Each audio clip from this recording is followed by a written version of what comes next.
আসসালামু আলাইকুম সবাইকে। আমি হচ্ছে ইস্তিয়াক হোসেন।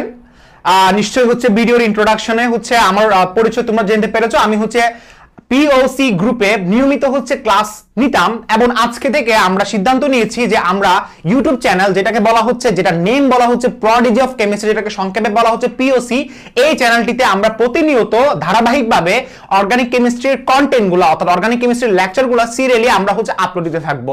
সো তোমরা দেরি না করে এই চ্যানেলটি সাবস্ক্রাইব করে নিবে এবং প্রতিটা লেকচারের জন্য ওয়েট করতে থাকবে। সো আমরা তাহলে শুরু করে নিই। টুডেস টপিকটা কোনটা? বেসিক কনসেপ্ট এবং ক্লাসিফিকেশন অফ অর্গানিক কম্পাউন্ড। আচ্ছা, জৈব যৌগ নিয়ে আমি একটু কথা বলতে থাকি, তোমরা একটু ধৈর্য রাখবে এবং আমার প্রত্যেকটা কথা এবং প্রত্যেকটা লেখা যেটা আমি হোয়াইট বোর্ডে লিখবো সেটা তোমরা সবাই নোট করতে থাকবে। এবং সবচেয়ে ইম্পর্টেন্ট কথা হচ্ছে আমাদের প্রত্যেকটা ক্লাসের পিডিএফ ভিডিও ডেসক্রিপশনে দেওয়া থাকবে, যেটা হচ্ছে আমার হ্যান্ড নোট, এবং সেই হ্যান্ড নোটটা অবশ্যই ভিডিও ডেসক্রিপশনে দেওয়া থাকবে। সো আমাদের জার্নি অনেক বিশাল হবে।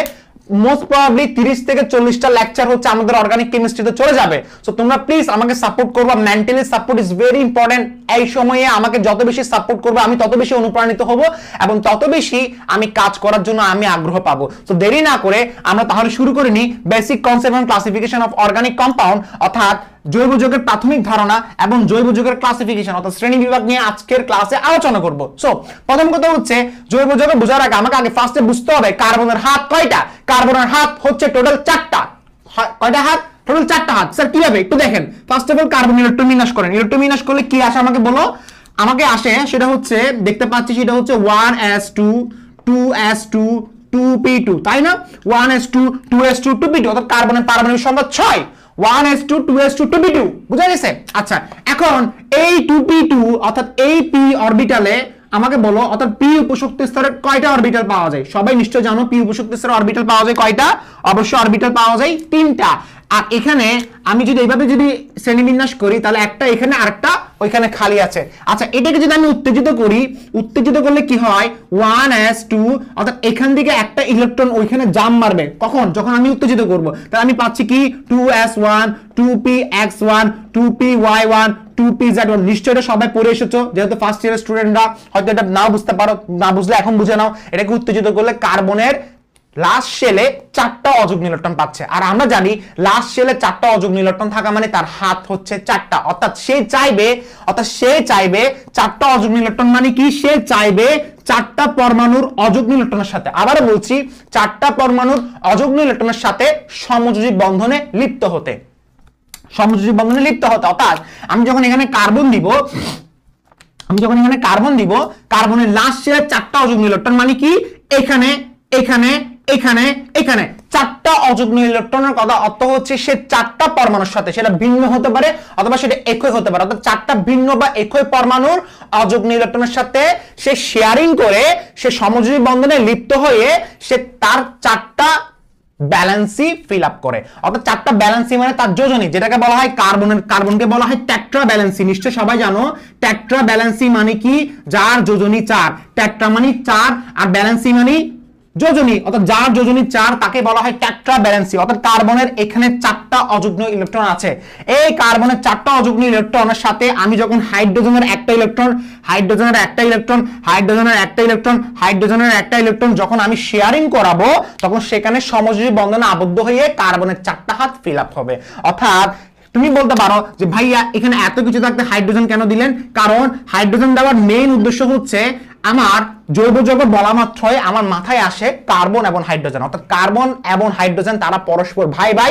আর এই জৈব রসায়নে বেসিক্যালি লিটারেলি যেটা বলি না কেন, কার্বন এবং হাইড্রোজেন নিয়ে আলোচনা হয়। সো আমরা দেরি না করে আমরা এখানে লিখে দিই যে কার্বনের কয়টা হাত? 4টা হাত।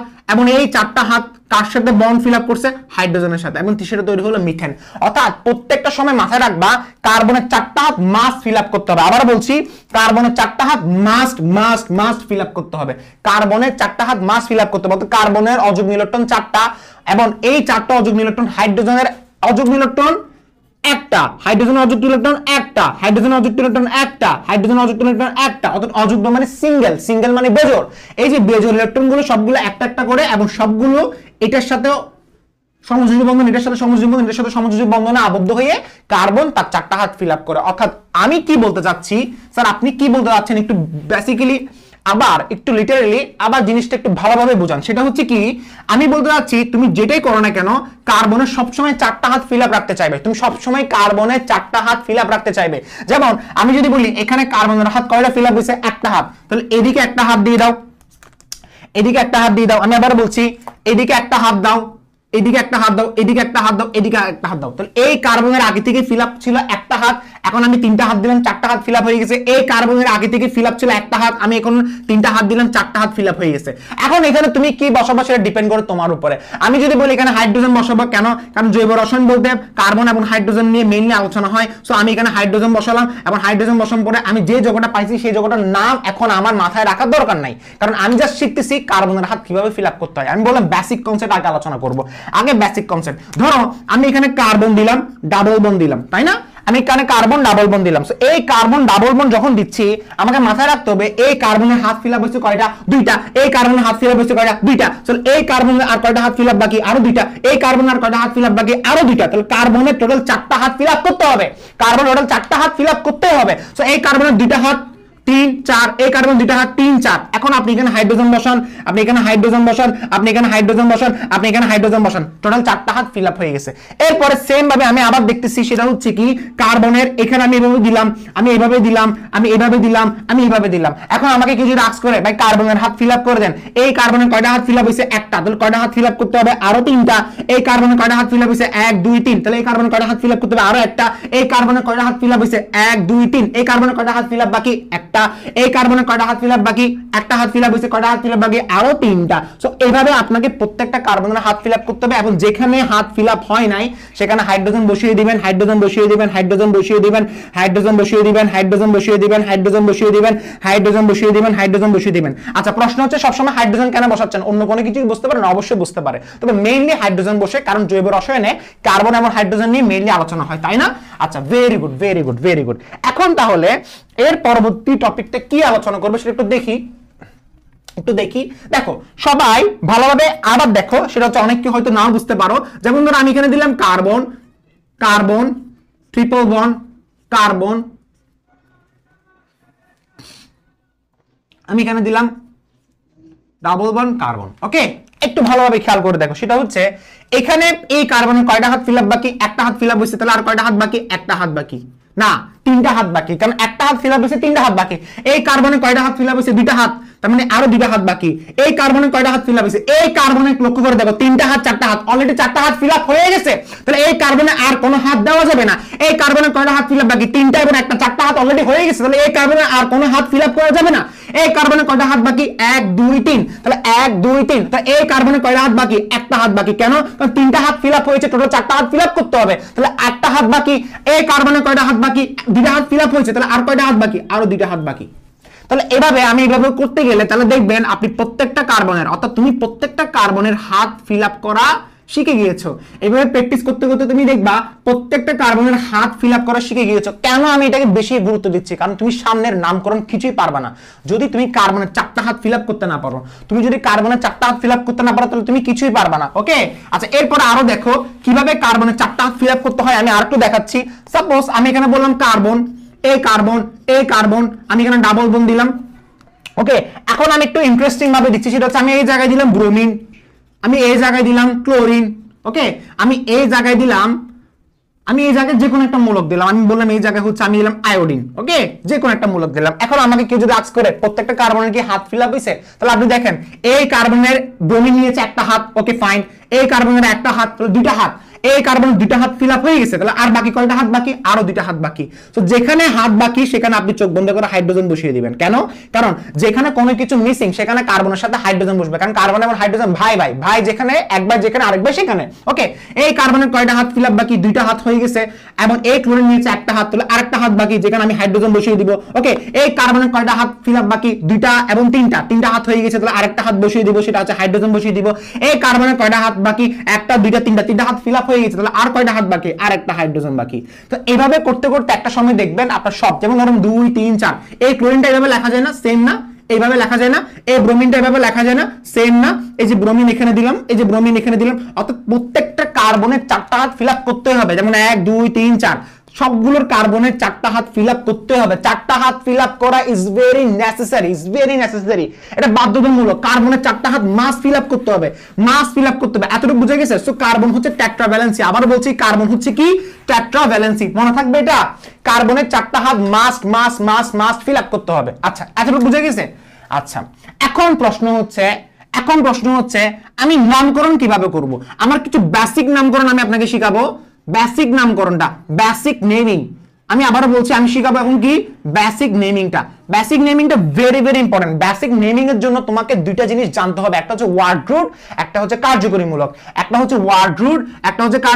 অর্থাৎ বেসিক নামকরণের জন্য তোমাকে দুইটা জিনিস জানতে হবে, একটা হচ্ছে ওয়ার্ড রুট, এবং আরেকটা হচ্ছে কার্যকরীমূলক, যেটাকে আমি যদি বাংলায় লিখি কার্যকরীমূলক, আর ইংলিশে লিখলে ফাংশনাল গ্রুপ। কার্যকরীমূলক আসলে আমি ইংলিশে লেখার চেষ্টা করবো বেশি, কারণ যেহেতু আমাদের English medium Bangla medium student আছে, ইংলিশ এবং বাংলা দুইটাই লিখবো, সমস্যা নেই। এখন দেখো, ওয়ার্ড রুট এবং কার্যকরীমূলক দুইটা বিষয়ের সমষ্টি, আর দুইটা বিষয়ের সমন্বয়ে কিন্তু আমার বেসিক নামকরণটা হয়ে থাকে। যেমন তুমি ছোটবেলা থেকে পড়ে এসেছো মিথেন, এই যে মিথেন যেটা পড়ে এসেছো, নিশ্চয় মিথেন দুইটা জিনিসের সমন্বয়ে গঠিত হয়েছিল, একটা মিথ, একটা হচ্ছে অ্যান। স্যার আমার কথা কিছু বোঝা যাচ্ছে না। আচ্ছা, এই যে ওয়ার্ড রুট যেটা বলে থাকি, সেটা বলতে অ্যাকচুয়ালি কি বোঝাচ্ছি? দেখো, প্রত্যেকটা যোগের কিন্তু কঙ্কাল থাকে। আবারও বলছি, প্রত্যেকটা যোগের কিন্তু কঙ্কাল থাকে। এই যে একটু আগে আমি এতগুলো যোগ লিখেছিলাম না, সবগুলো আমি কার্বন 4টা হাত ফিল আপ করে দেখিয়েছিলাম। প্রত্যেকটা যোগের কিন্তু হচ্ছে কি একটা কঙ্কাল থাকে। মানুষের যেরকম কঙ্কাল থাকে, স্কেলেটন থাকে, প্রত্যেকটা যোগেরও হচ্ছে কঙ্কাল থাকে। এই কঙ্কালটা হচ্ছে এটা হচ্ছে কঙ্কাল, যেটা স্ট্রেট যাবে সেটাই হচ্ছে কঙ্কাল। যেমন আমি তোমাকে একটা যৌগ বললাম CH3, আমি তোমাকে বললাম CH2, আমি তোমাকে বললাম CH3, তাই না? এই যে যৌগটা দেখতে পাচ্ছ, এখানে কার্বনের কিন্তু হাত ফিল আপ বেশি। দেখো, 3টা হাইড্রোজেন নিচে, এবং এখানে একটা 4টা, 2টা হাইড্রোজেন নিচে 3 4, এবং 3 এমন মিলে 4, কার্বনের 4টা হাত ফিল আপ হয়েছে। এখন এখানে যোগের কঙ্কাল কোনটা? যোগের কঙ্কাল হচ্ছে এটা। এই যোগের কঙ্কাল হচ্ছে এটা। কঙ্কালটা হচ্ছে যেটা স্কেলেটন, যেটাকে বলা হয় রুট, যেটাকে বলা হয় মূল। এই যে ওয়ার্ড রুট মানে হচ্ছে শব্দ মূল। অর্থাৎ এই কঙ্কালে কয়টা কার্বন আছে? 3টা কার্বন আছে। 3টা কার্বনের উপর ভিত্তি করে আমার নামকরণটা করা হয়। স্যার আমি বুঝি নাই, ওয়ার্ড রুট বলতে আমাকে একটু আরেকটু ভালোভাবে বুঝান। আমি বলতে যাচ্ছি, ওয়ার্ড রুট বলতে বোঝাচ্ছে আমার কার্বন সংখ্যার উপর ভিত্তি করে তার নেমিং। অর্থাৎ আমি জানি কার্বন যদি একটা হয় তার নাম হবে মিথ। আমি জানি কার্বন যদি একটা হয় তার নাম হবে মিথ। আমি জানি কার্বন যদি দুইটা হয় তার নাম হবে ইথ। আবার তার নাম কি হবে? ইথ। আমি জানি কার্বন যদি 4টা হয়, অথবা কার্বন যদি 3টা হয়, আমি আবারও বলছি, কার্বন যদি 3টা হয় তার নাম হবে প্রপ। কার্বন যদি 4টা হয় তার নাম হবে বিউট। এটা কিন্তু বাট না, এটা বিউট। ওকে, কার্বন যদি 5টা হয় তার নাম হবে প্যান্ট। ওকে, এরপর আমি আসি, কার্বন যদি 6টা হয় তার নাম হবে হ্যাক্স। এগুলো আপনাকে একটু মুখস্থ করতে হবে, একদম মাথায় রাখতে হবে। কার্বন যদি 7টা হয় তার নাম হবে হ্যাপ্ট। কার্বন যদি 8টা হয় তার নাম হবে অক্ট। বেসিক্যালি এতটুকু পর্যন্ত পড়লে এনাফ। তবে আমি আরো লিখে দিচ্ছি, তবে এতটুকু পর্যন্ত পড়লে এনাফ। আপনি যদি 9টা কার্বন দেন তার নাম হবে নন। আপনি যদি 10টা কার্বন দেন তার নাম হবে ড্যাক। ওকে, এতটুকু বুঝে গেছে? আপনি যদি 11টা কার্বন দেন, এখানে 11টা কার্বন দিচ্ছি, 11টা কার্বন দিলে আনড্যাক। আপনি 12টা কার্বন দিলে সেখানে আসবে ডুড্যাক। অর্থাৎ এগুলো একটু তোমাকে মুখস্থ করতে হবে। একটা কার্বন দিলে মিথ, 2টা কার্বন থাকলে ইথ, 3টা কার্বন থাকলে প্রপ। এগুলো কি ভাই? এগুলো ওয়ার্ড রুট। এই যে ওয়ার্ড রুট, শব্দমূল। একটা কার্বন থাকলে মিথ, 2টা কার্বন থাকলে ইথ, 3টা কার্বন থাকলে প্রপ, 4টা কার্বন থাকলে বিউট, 5টা কার্বন থাকলে প্যান, 6টা কার্বন থাকলে হ্যাক, 7টা কার্বন থাকলে হ্যাট, 8টা কার্বন থাকলে অক্ট, 9টা কার্বন থাকলে নন, 10টা কার্বন থাকলে ড্যাক, 11টা কার্বন থাকলে আনড্যাক, 12টা কার্বন থাকলে ডুড্যাক। আশা করি তোমাদের এই জিনিসটা ক্লিয়ার। ওকে, আচ্ছা, এটা মুছে দিচ্ছি এখন। লিখে ফেলছো আশা করি। ওকে, সবাই লিখে ফেলবা, পজ করে করে সবাই লিখে ফেলবো। ওকে, আচ্ছা, ওয়ার্ড রুট এবং কার্যকরীমূলক। এখন প্রশ্ন হচ্ছে কার্যকরীমূলক মানে কি? What is কার্যকরীমূলক? কার্যকরীমূলক বিষয়টা একটু যদি চিন্তা করে দেখি, সেটা হচ্ছে আমাদের প্রত্যেকটা নামের শেষে একটা পদবী থাকে, সারনেম থাকে। ঠিক একইভাবে প্রত্যেকটা যোগের নামের শেষে একটা পদবী বা সারনেম থাকে। যেমন আমি যদি বলি আমার নাম হচ্ছে ইশতিয়াক হোসেন, অর্থাৎ আমার নামের শেষে হোসেন আছে, এই হোসেনটা হচ্ছে আমার সারনেম। যেমন আমি যদি বলি আমার নাম হচ্ছে ইশতিয়াক চৌধুরী, তাহলে আমার নামের শেষে চৌধুরী আছে, এই চৌধুরীটা হচ্ছে আমার সারনেম। অর্থাৎ এই চৌধুরীটা দেখে আমি বুঝতে পারি আমি হচ্ছে চৌধুরী বংশের সন্তান। ওকে, অর্থাৎ প্রত্যেকটা মানুষের যেরকম পদবী, যেরকম সারনেম থাকে, সারনেম বলতে এই সারনেমটা, এর যেরকম সারনেম থাকে ঠিক প্রত্যেকটা যৌগেরও সারনেম থাকে। যেমন আমি যদি বলি ছোটবেলা থেকে তুমি পড়ে আসছো CH3OH, তুমি দেখে বুঝে গেছো এটা একটা অ্যালকোহল শ্রেণীর যৌগ। কেন? কারণ লাস্টে OH আছে। যে পার্টিকুলার অংশটা দেখে তুমি একে চিনতে পেরেছো বা তুমি একে জানতে পেরেছো বা এর ধর্ম সম্পর্কে তুমি হচ্ছে অবগত হয়েছো, সেটাই হচ্ছে তার কার্যকরীমূলক, এবং এই অংশটাকে বলা হচ্ছে কার্যকরীমূলক। অর্থাৎ জৈব যৌগের যে অংশ দ্বারা ওই জৈব যৌগের পরিচিতি লাভ পায়, ওই জৈব যৌগের পরিচিতি অর্থাৎ জৈব যৌগের যে অংশ দ্বারা ওই যৌগের পরিচিতি লাভ পায় সেই অংশটাকে বলা হচ্ছে আমার কার্যকরীমূলক। আমি যদি একটু বেটার ডেফিনেশন বলি, জৈব যৌগের যে পরমাণু বা যে মূলক দ্বারা ওই যৌগের ধর্ম এবং বিক্রিয়া নির্ধারিত হয় সে অংশ বা সে পরমাণু বা সেই মূলককে ওই যৌগের কার্যকরীমূলক বলে। আবার বলছি, কার্যকরীমূলক মানে কি? জৈব যৌগের যে অংশ বা যে পরমাণু বা যে মূলক দ্বারা ওই যৌগের ধর্ম এবং বিক্রিয়া নির্ধারিত হয় ওই অংশ বা ওই পরমাণু বা ওই মূলককে ওই যৌগের কার্যকরীমূলক বলে। অর্থাৎ কার্যকরীমূলক পরমাণু হতে পারে এবং হচ্ছে সেটা মূলকও হতে পারে। এটার বিস্তারিত ধারণা তুমি আজকের ক্লাসে পাবে না, নেক্সট ভিডিওতে তুমি পেয়ে যাবে। সো আমি এতক্ষণ ধরে কি বোঝাচ্ছি?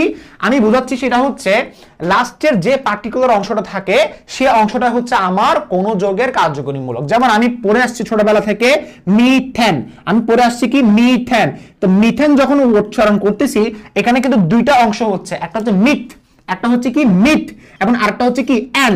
সো মিথ লিখলাম এখানে, মিথ লিখলাম আর এখানে লিখলাম অ্যান, দুইটা কিন্তু সমষ্টি গঠিত হয়ে মিথেন তৈরি হচ্ছে। তাহলে এই অ্যানটা লাস্টের যে অংশটা দিয়ে আমি বুঝতে পেরেছি এটা অ্যালকেন শ্রেণীর সদস্য, সেই অ্যানটাই হচ্ছে আমার কার্যকরীমূলক, যেটাকে ইংলিশে বলা হচ্ছে ফাংশনাল গ্রুপ।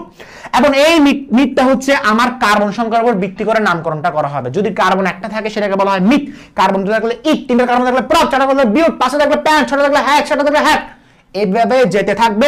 আর অ্যানটা হচ্ছে আমার কার্যকরীমূলক, অ্যানটা হচ্ছে কি আমার কার্যকরীমূলক। আশা করি তোমাকে বোঝাতে পারছি। যেমন ধরো আমাকে যখন বলা হচ্ছে CH3 CH2 CH3, তোমরা নিশ্চয় 9-10 এ পড়ে এসেছো।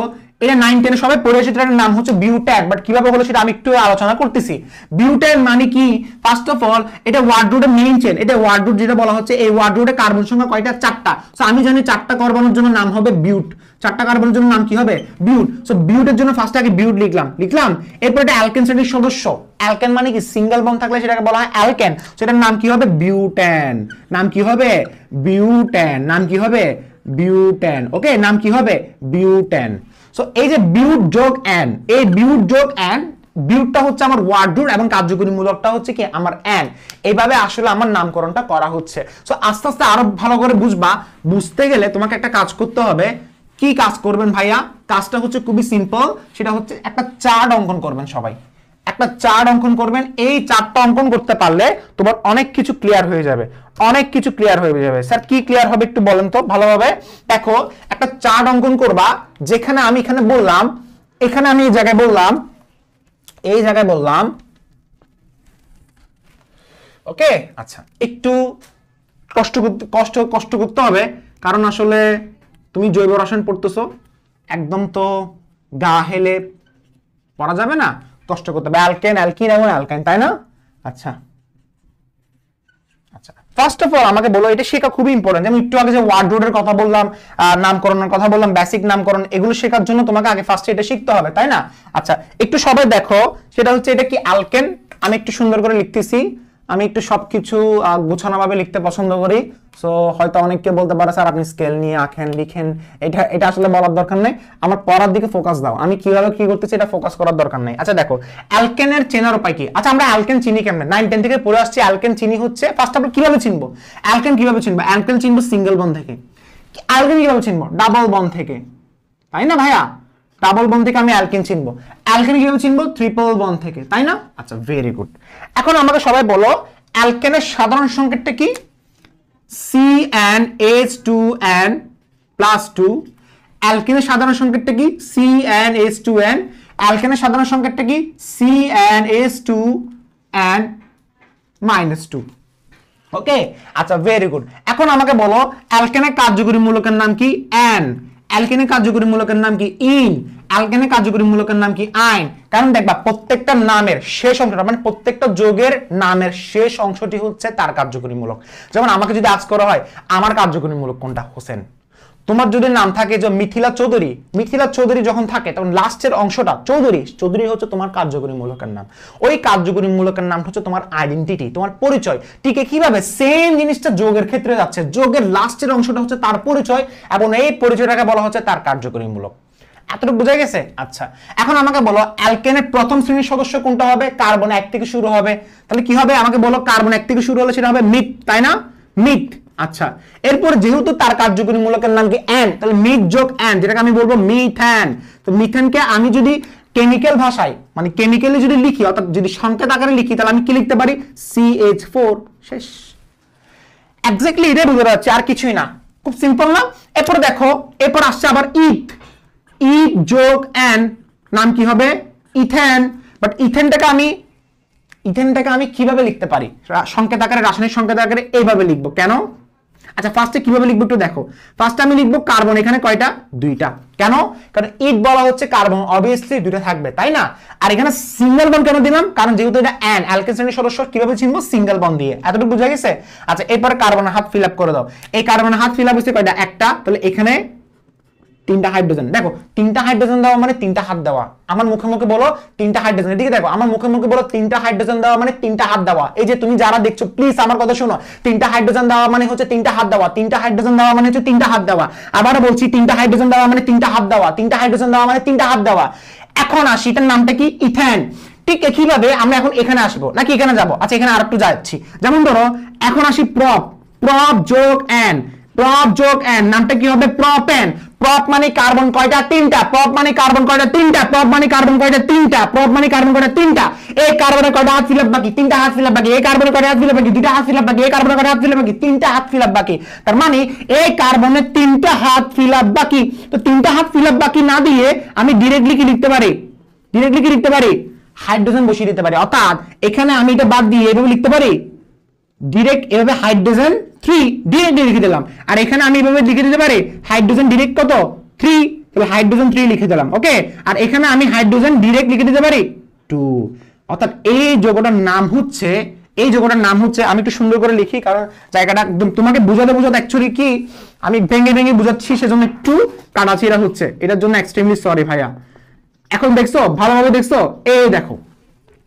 দেখছো ভালোভাবে? দেখছো? এখন CH3 CH2 CH3, এটার নামটা কি আমাকে বলো? এটার নাম হচ্ছে প্রপেন। কেন?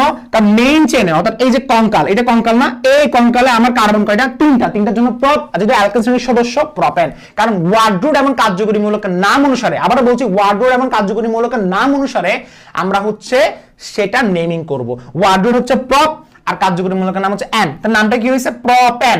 আচ্ছা, এখন আমাকে সবাই একটা কথা বলবা, সেটা হচ্ছে এটা কি? এটা তার গাঠনিক সংকেত। এটা কি? তার গাঠনিক সংকেত। এগুলো সবগুলো গাঠনিক সংকেত। এখন আণবিক সংকেত কিভাবে লিখবো? আচ্ছা, গাঠনিক সংকেত কিভাবে লিখে? গঠন আকারে লিখলে সেটা গাঠনিক সংকেত বলে। আর আণবিক সংকেত কোনটা? সকল পরমাণুগুলোকে যোগফল বের করবা। সকল পরমাণু যোগফল বের করবা। সকল পরমাণু। এখানে ইথেন, এখানে কার্বন কয়টা? 2টা না? তাহলে আমি তার আণবিক সংকেতটা যদি লিখি, আণবিক সংকেত কিভাবে বের করে? কার্বন যোগফল বের করে। কার্বন কয়টা?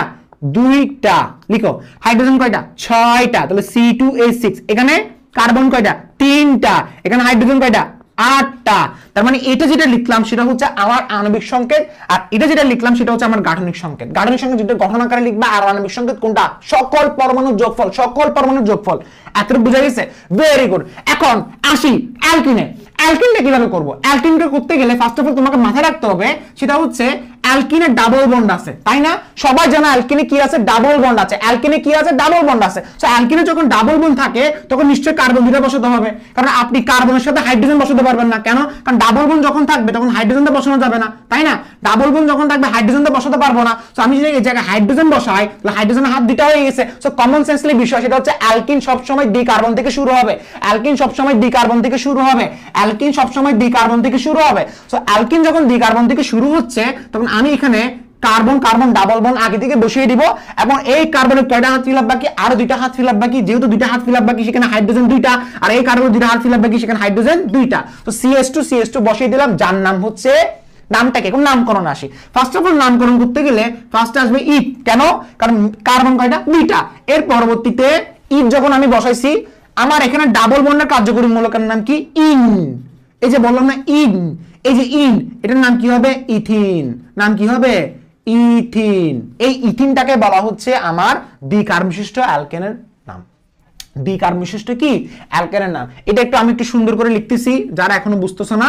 দ্বিকার্বন বিশিষ্ট অ্যালকেনের নাম কি আমার ইথিন। তাহলে আমি এখানে লিখলাম ফার্স্টে ইথ লিখলাম, এরপর আমি এখানে লিখলাম কি ইথের পর আমি কি লিখলাম ইন, এখন আমি লিখতেছি হচ্ছে ইথিন। শেষ। আশা করি তোমাদের বোঝা ক্লিয়ার। ওকে, যাদের বোঝা হয়ে গেছে তাদেরকে আগাচ্ছি। এরপরে কার্বন 3টা দাও, এই জায়গায় একটা ডাবল বন্ড দিয়ে দাও। এই কার্বনের কয়টা হাত ফিল আপ বাকি? 2টা হাত হয়ে গেছে, তাহলে আরো 2টা হাত ফিল আপ বাকি, 2টা বসাও। এই কার্বনের কয়টা হাত ফিল আপ বাকি? একটা হয়ে গেছে, তাহলে আর 3টা হাত বসিয়ে দাও। এই কার্বনের 3টা হাত হয়েছে, তাহলে এখানে একটা হাইড্রোজেন বসাবা, তাই না? আচ্ছা, এটার নামটা কি আমাকে বলো। এটার নাম হচ্ছে প্রপিন। নাম কি হবে? প্রপিন। এবং তার আণবিক সংকেত কি হবে? C3H6। অর্থাৎ এখানে আয়নের মান 3 বসাও, C3H6, যার নাম হচ্ছে প্রপিন। এরপরে দেখো বিউটিন কোনটা? বিউটিন হচ্ছে এটা। আমি এটা একসাথে করে দিতে পারবো? আশা করি তোমরা সবাই বুঝে গেছো, তাই না? দেখছো ভালোভাবে বুঝে গেছে না? এখন এটার নাম কি হবে? বিউটিন। বিউটিন। এই বিউটিনের আণবিক সংকেতটা যদি আমি লিখতে চাই, আণবিক সংকেত হবে C4H8, C4H8, C4H8, C3H6, C4H8, আর একটা হচ্ছে C2H4, তাই না? প্রথমটা C2H4, এরপরটা C3H6, এরপর C4H8। এখানে আয়নের মান বসাও, আনসার পেয়ে গেছো। ঠিক একইভাবে এখানে ট্রিপল বন্ড বসাতে হবে। আয়ন মানে ট্রিপল বন্ড। আয়ন মানে কি? Triple bond. ট্রিপল বন্ড যখন বসাচ্ছ, এখানে একটা কার্বন বসাও, এখানে একটা কার্বন বসাও। তো এই কার্বনের কয়টা হাত ফিল আপ বাকি? একটা হাত ফিল আপ বাকি, সেখানে আমি এখানে হাইড্রোজেন বসালাম। এই কার্বনের কয়টা হাত ফিল আপ বাকি? একটা হাত ফিল আপ বাকি, সেখানে আমি হাইড্রোজেন বসালাম। এবং তার নামকরণ করতে গেলে আমি বুঝতে পারছি যে তার নাম হবে ইথাইন। নাম কি হবে? ইথাইন। আবার বলছি নাম কি হবে? ইথাইন। এরপর আবার এটা যদি আণবিক সংকেত লিখতে চান তাহলে C2H2, তাই না? এরপর আবার লিখেন CH3, CH, এখানে বসানো যাবে? বসানো যাবে না। কেন? Triple bond CH। কেন আমি এখানে 4 বসাই নাই? কারণ কার্বনের অলরেডি 4টা হাত ফিল আপ হয়ে গেছে, 3 এবং 4, আর হাত ফিল আপ করা যাবে না। এই কার্বনের 3 এবং 4, হাইড্রোজেন নিচে একটা, এই কার্বনের হাইড্রোজেন 3টা, আর এখানে একটা, 4টা হাত ফিল আপ হয়ে গেছে। সো এটার নাম কি হবে আমাকে বলো? প্রপাইন। নাম কি হবে? প্রপাইন। এবং তার আণবিক সংকেতটা যদি লিখি সেটা হবে কত? C3H4, C3H4, C3H4, তাই না? ঠিক কিভাবে আবার দেখো বিউটাইন, এটা ভেঙে লিখতেছি বিউটাইন। তো বিউটাইন যখন লিখবো লাস্টে তুমি ট্রিপল বন্ড দিয়ে দাও, ট্রিপল বন্ড দিয়ে দাও। এখানে তুমি হাইড্রোজেন 3টা দিয়ে দেবা, কারণ একটা হাত ফিল আপ হয়েছে, বাকি 3টা হাত, 4টা হাত। এখানে কার্বনের 2টা হাত ফিল আপ হয়েছে, তাহলে এখানে হাইড্রোজেন 2টা দিয়ে দাও। এখানে কোনো কার্বনের কোনো হাইড্রোজেন দিতে পারবে না, কারণ 3টা এবং 4টা হাত ফিল আপ হয়ে গেছে। এই কার্বনের কয়টা হাত বাকি? একটা হাত বাকি। এটার নাম কি হবে? বিউটাইন। বিউটাইন। তো বিউটাইন লেখার পর এখানে কার্বন কয়টা? 4টা। হাইড্রোজেন কয়টা? 3টা, 5টা, 6টা। এখন তুমি এখানে আয়নের মান 4 বসাও, 4 2 8, 6 হয়ে গেছে, শেষ। আচ্ছা, এটা সবাই বুঝে গেছে? এখন আমি নতুন একটা পড়া পড়াচ্ছি, সবাই একটু ভালোভাবে দেখবা। নতুন একটা পড়া পড়াচ্ছি, সবাই একটু ভালোভাবে দেখবা। সেটা হচ্ছে কি, পাশে দিয়ে লিখে রাখবা, নতুন একটা কনসেপ্ট আসবে। এখন সবাই বুঝতে পারছো? সবাই বুঝলে কমেন্ট করবা যে ভাইয়া বুঝতে পারছি। আচ্ছা, নতুন একটা জিনিস লিখবো, সেটা হচ্ছে ভেরি ভেরি ইম্পর্টেন্ট। সেটা হচ্ছে কি, সমগোত্রীয় শ্রেণী। কি বললাম? সমগোত্রীয় শ্রেণী। একসাথে পড়িয়ে ফেলবো এটা। সমগোত্রীয় শ্রেণী। সমগোত্রীয় শ্রেণী মানে কি? সমগোত্রীয়, সরি উচ্চারণ ভুলেছিল, সমগোত্রীয় শ্রেণী। আচ্ছা, ওকে, ভেরি গুড। সমগোত্রীয় শ্রেণীটা আমি একটা কাজ করি, আমি এটা যেহেতু তোমাকে লিখে দিব ভালোভাবে, সো একটু ধৈর্য নিয়ে তোমাকে দেখতে হবে, তাই না? ধৈর্য ছাড়া হবে না।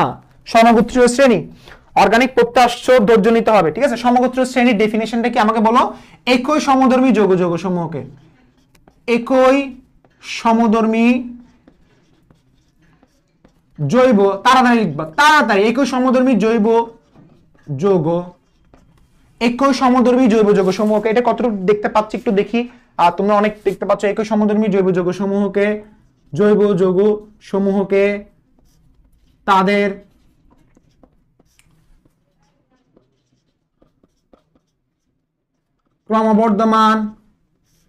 ক্রমবর্ধমান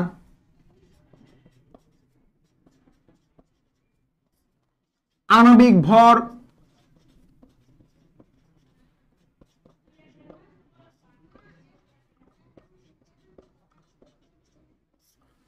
একই সমধর্মী জৈব যৌগ সমূহকে তাদের ক্রমবর্ধমান আণবিক ভর অনুসারে সাজালে যে সারি পাওয়া যায়, যে সারি পাওয়া যায়, যে সারি পাওয়া যায়, সেই সারিতে যদি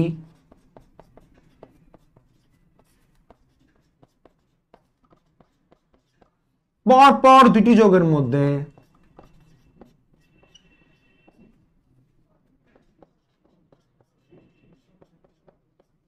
দেখা যাচ্ছে কিনা একটু দেখি তো। পরপর দুটি যৌগের মধ্যে, হ্যাঁ পরপর দুটি যৌগের মধ্যে, পরপর দুটি যৌগের মধ্যে মিথিলিন মূলকের পার্থক্য থাকে। মিথিলিন কি বললাম? মিথিলিন মূলক। এই মিথিলিন মূলক দেখতে হচ্ছে এরকম, মিথিলিন মূলক CH2। মিথিলিন মূলকের পার্থক্য থাকে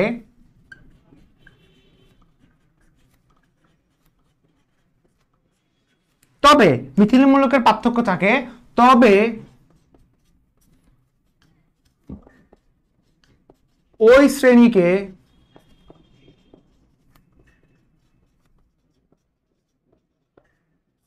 সমগোত্রীয়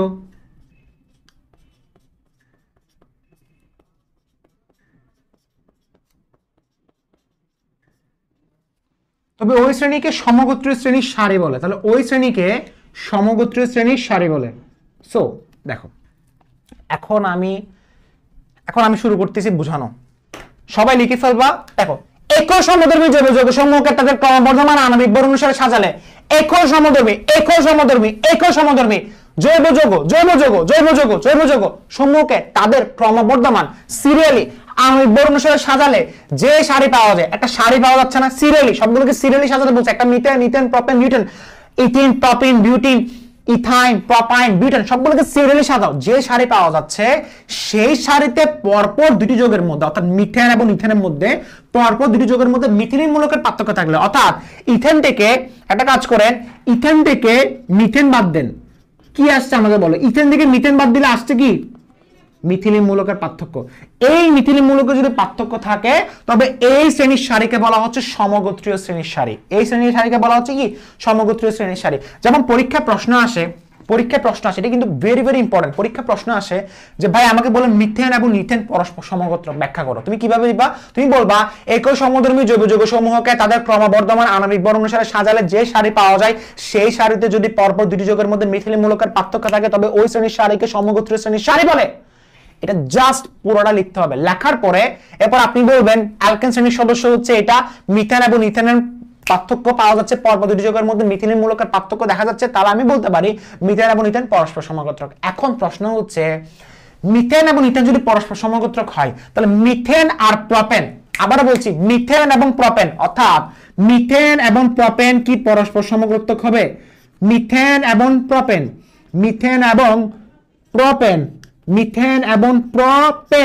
পরস্পর সমগোত্রক হবে। আচ্ছা, কিভাবে বুঝবো এটা? আচ্ছা আমাকে বলেন, মিথেনকে আমি এ ধরলাম, ইথেনকে আমি বি ধরলাম, তাহলে এ ইকুয়াল টু বি মানে এ আর বি হচ্ছে পরস্পর সমগোত্রক। আচ্ছা, মিথেন আর ইথেন পরস্পর সমগোত্রক কেন? কারণ মিথেন থেকে ইথেন থেকে মিথেন বাদ দিলে CH2 আসছে, আবার C3H8 থেকে C2H6 বাদ দেন তো আনসার কিন্তু CH2 আসবে, তাই না? সো মিথেন আর ইথেন, অর্থাৎ মিথেনটাকে আমি ধরলাম একে ধরলাম এ আর প্রোপেনটাকে ধরলাম সি। ওকে, আচ্ছা বলা হচ্ছে মিথেন এবং মিথেন আর প্রোপেন বলে বলছি না, মিথেন এবং প্রোপেন পরস্পর সমগোত্রক ব্যাখ্যা করো। আচ্ছা এরপর আমি ইথেনকে ধরলাম বি। আচ্ছা, মিথেন এবং ইথেন হচ্ছে পরস্পর সমগোত্রক। প্রশ্ন হচ্ছে মিথেন আর প্রোপেন কি পরস্পর সমগোত্রক হবে? আচ্ছা, মিথেন আর ইথেন পরস্পর সমগোত্রক, আবার প্রোপেন এবং ইথেন অর্থাৎ ইথেন এবং প্রোপেন পরস্পর সমগোত্রক, অর্থাৎ বি ইকুয়াল টু সি। এখন প্রশ্ন হচ্ছে এ ইকুয়াল টু যদি বি হয়, বি ইকুয়াল টু যদি সি হয়, এ ইকুয়াল টু বি আবার বি ইকুয়াল টু সি, তাহলে এ ইকুয়াল টু বি, এ এর সমান বি আবার বি এর সমান সি, তাহলে আমি বলতে পারি এ ইকুয়াল টু সি। অর্থাৎ আমি বলতে পারি মিথেন এবং প্রোপেন তাও কিন্তু পরস্পর সমগোত্রক, কারণ মিথেন আর ইথেন যদি সমগোত্রক হয় আবার ইথেন আর প্রোপেন যদি সমগোত্রক হয় তাহলে আমি বলতে পারি মিথেন এবং প্রোপেনও কিন্তু সমগোত্রক। অর্থাৎ সমগোত্রক বলতে বোঝাচ্ছে যারা একই শ্রেণীতে হবে, যারা একই শ্রেণীতে থাকবে, যারা একই শ্রেণী। যেমন আমি যদি বলি মানুষ হচ্ছে কি, মানুষ হচ্ছে সেম গোত্রীয়, বাট মানুষের সাথে তুমি যদি একটা বাঘ বা সিংহ নাও তারা কিন্তু সেম গোত্রের না, বাট মানুষ কিন্তু সেম গোত্রের। গোত্র গোত্র মানে তারা সেম পর্বের প্রাণী। ওকে, তো মানুষ সেম পর্বের প্রাণী হলে তারা সমগোত্রীয়। যৌগগুলোর মধ্যে সমগোত্রীয় কারা? অ্যালকেনে যতগুলো যৌগ আছে সবগুলো তারা পরস্পর সমগোত্রীয়। আবার অ্যালকিন যতগুলো আছে তারা পরস্পর সমগোত্রক। অ্যালকেন তারা পরস্পর সমগোত্রক। অর্থাৎ সমগোত্রীয় মানে কি? একই সমধর্মী জৈব যৌগ সমূহকে তাদের ক্রমবর্ধমান আণবিক ভর অনুসারে সাজালে যে সারি পাওয়া যায় সেই সারিতে যদি পরপর দুটি যৌগের মধ্যে মিথিল মূলকের পার্থক্য থাকে তাহলে তাদেরকে বলা হচ্ছে সমগোত্রীয় শ্রেণীর সারি এবং তারা পরস্পর সমগোত্রক। অর্থাৎ ইথাইন এবং প্রোপাইন পরস্পর সমগোত্রক, ইথাইন এবং বিউটেন তাও কিন্তু পরস্পর সমগোত্রক। ওকে, কেন? কারণ মিথিল মূলকের পার্থক্য দেখা যাবে। C3H4 থেকে C2H2 বাদ দেন, পরপর এখানে একটা কথা বলছে, পরপর বলছে ভাই, পরপর এই পরপর দুটি যৌগের মধ্যে মিথিল মূলকের পার্থক্য থাকলে বুঝে নিবেন তারা হচ্ছে কি পরস্পর সমগোত্রীয় শ্রেণীর সারির যৌগসমূহ। ওকে, তো আশা করি বোঝা ক্লিয়ার হয়ে গেছে। Very good very good very good very good. এখন তাহলে আমরা পরের টপিকে যাচ্ছি। পরের টপিকটা very very important, very very important, very very important, very very important. কেন? কারণ এর পরের টপিকটা আমরা এখন আলোচনা করব সেটা হচ্ছে হিস্ট্রি নিয়ে, জৈব যৌগের হিস্ট্রি। হিস্ট্রিটা দেখলে অনেক কেউ হয়তো বোর ফিল করবা যে ভাইয়া এটা কার হিস্ট্রি? এটা হচ্ছে জৈব রসায়নের হিস্ট্রি। আচ্ছা, প্রথম কথা হচ্ছে একদম মানে 1800 শতাব্দীতে এবং 19বিংশ শতাব্দীতেও, ওকে, মানে 1800 শতাব্দী থেকে 19বিংশ শতাব্দী পর্যন্ত জৈব রসায়ন নিয়ে অনেক ধরনের গবেষণা চলতেছিল। মানে গবেষণা চলা হচ্ছে যে আসলে জৈব রসায়ন কি, জৈব যৌগ কি, সবকিছু নিয়ে ধারণা দেওয়া হচ্ছিল। তো তখন একদম শুরুতে 1808 সালে প্রথম মানুষ যিনি এসেছেন সেটা হচ্ছে জৈব রসায়ন নিয়ে গবেষণা করতে, সেটা হচ্ছে বার্জেলিয়াস।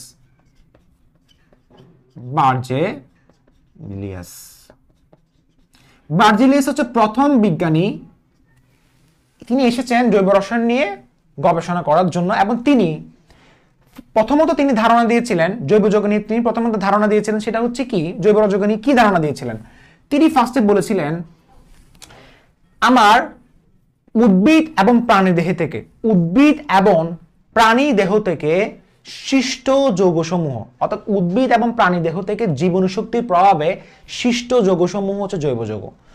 জীবনীশক্তির প্রভাবে উদ্ভিদ এবং প্রাণী দেহ থেকে সৃষ্ট যৌগসমূহ হচ্ছে জৈব যৌগ। অর্থাৎ তিনি প্রথম জৈব যৌগের নামের প্রবর্তন করেন, মানে প্রথম উচ্চারণটা তিনিই করেছিলেন জৈব যৌগের। সেজন্য ওনাকে বলা হয় জৈব যৌগের প্রবর্তক। অর্থাৎ প্রথম প্রবর্তন করেন জৈব যৌগের তিনি। অর্থাৎ জৈব যৌগের প্রবর্তক কে? জৈব যৌগের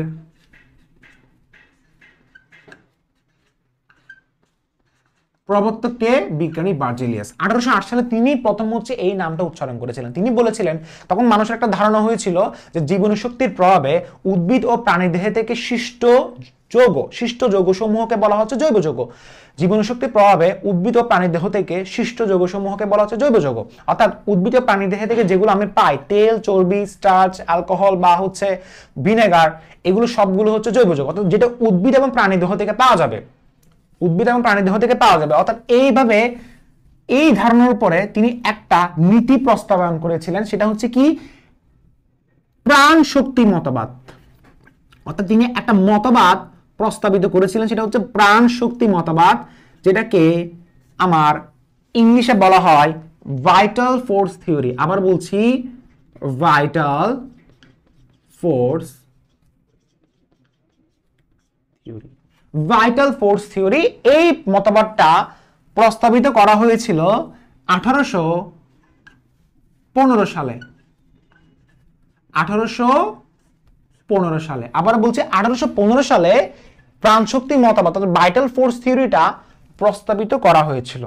ওকে, বুঝা গেছে? আচ্ছা, এই মতবাদটা কি ছিল? মতবাদটা আমি একটু বলতেছি। সেটা হচ্ছে তিনি বলেছিলেন উদ্ভিদ মানে এটা হচ্ছে জীব দেহে, মানে যাদের প্রাণ আছে, উদ্ভিদের প্রাণ আছে না, সেটা বলা হচ্ছে জীব দেহে প্রাকৃতিকভাবে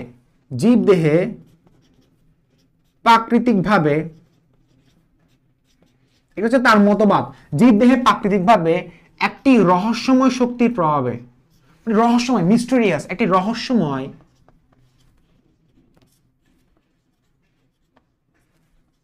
তোমরা আমাকে একটু সাপোর্ট করবো, বুঝছো? আমি কিন্তু প্রত্যেকটা ক্লাসের কন্টেন্ট সাজাবো, একটু সাপোর্ট করবা, একটু অনুপ্রাণিত করবা, এটাই যাচ্ছে, আর কিছু না। কারণ তোমরা সাপোর্ট না করলে আমি বুঝে নিব আমার ক্লাস তোমার ভালো লাগতেছে না। সো সেই কারণে আমাকে স্টপ করতে হবে। ওকে, দেখো জীবদেহে প্রাকৃতিকভাবে একটি রহস্যময় শক্তির প্রভাবে, ইনশাআল্লাহ স্টপ করব না। ওকে, জীবদেহে প্রাকৃতিকভাবে একটি রহস্যময় শক্তির প্রভাবে যে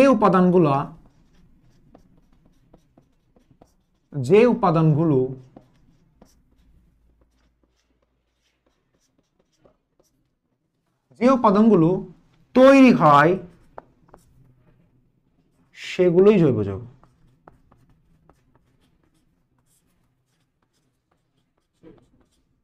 আমার ক্লাসের একটা স্পেশালিটি হচ্ছে আমি কখনো বইয়ের ডেফিনেশন তোমাকে মুখস্থ করাবো না।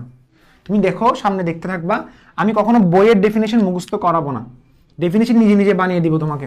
কি বললাম দেখো, জীবদেহে প্রাকৃতিকভাবে একটা রহস্যময় শক্তির প্রভাবে যে উপাদানগুলো তৈরি হয় সেগুলো জৈব যৌগ। অর্থাৎ আমাদের প্রাণীদেহে, যেমন আমাদের মানুষের যে ইউরিন যেটা আছে, এই ইউরিন থেকে একটা ইউরিয়া পাওয়া যায়, এই ইউরিয়াটা হচ্ছে জৈব যৌগ। ইউরিয়া কোথায় পাওয়া গেছে? ইউরিন থেকে, মূত্র। এবং এই ইউরিনটা কোথায় থাকে? আমাদের মূত্রথলিতে। তার মানে আমাদের জীবদেহে, আমাদের প্রাণীদেহে যেটা পাওয়া যাচ্ছে সেটাই হচ্ছে আমার জৈব যৌগ। এখন এতদিন পর্যন্ত, এটা জাস্ট 1815 সাল পর্যন্ত, মানে 1800 শতাব্দীতে এই জিনিসটা আলোচনা করা হচ্ছিল। এবং আলোচনা করার পরে যে আসলে জৈব যৌগ বলতে বোঝাচ্ছি শুধুমাত্র প্রাণীদেহে পাওয়া যাবে, অর্থাৎ উদ্ভিদ দেহে এবং প্রাণীদেহে, এর বাইরে জৈব যৌগকে তৈরি করা সম্ভব না। এটা তখন পর্যন্ত মানুষের ধারণা হয়ে গেছিল, এবং এই ধারণাটা মানুষের কাছে একদম বিশ্বাস স্থাপন করেছিল যে আসলেই আমার উদ্ভিদ দেহ এবং প্রাণী দেহ জৈব যৌগ পাওয়া যাবে, এর বাইরে পাওয়া যাবে না। এর পরবর্তীতে কে আসেন? রিয়েল গ্যাংস্টার, তার নাম হচ্ছেন ফ্রেডারিক বোলার। তিনি এসে পুরো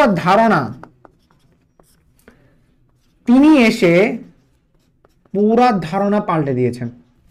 ফ্রেডারিক বোলার তিনি এসেছিলেন কখন? তিনি একজন জার্মান বিজ্ঞানী, আর ইনি হচ্ছেন সুইডিশ। ওকে, ফ্রেডারিক বোলার হচ্ছে জার্মান বিজ্ঞানী। তিনি এসেছিলেন 1828 সালে। 1828 সালে তিনি একদিন কেমিক্যাল ল্যাবরেটরিতে তিনি ভুলবশত একটা অজৈব যৌগ যেটা অ্যামোনিয়াম সায়ানাইড বলে, এই অজৈব যৌগ থেকে তিনি ভুলবশত তৈরি করেছিলেন জৈব যৌগ। সেখান থেকে তোমাদের প্যারাদায়ক জীবন শুরু। NH2CO NH2, সেখান থেকে, অর্থাৎ এই জিনিসটাকে বলা হচ্ছে ইউরিয়া। ইউরিয়া হচ্ছে একটা অর্গানিক কম্পাউন্ড, অর্থাৎ জৈব যৌগ। অর্গানিক কম্পাউন্ড মানে জৈব যৌগ। এবং এটার রাসায়নিক নাম হচ্ছে কার্বামাইড, অথবা এটাকে আরেকটা বলা হয় কার্বনিল ডায়ামাইড, অথবা কার্বামাইডও বলা হয়। আর এটা হচ্ছে অ্যামোনিয়াম সায়ানেট।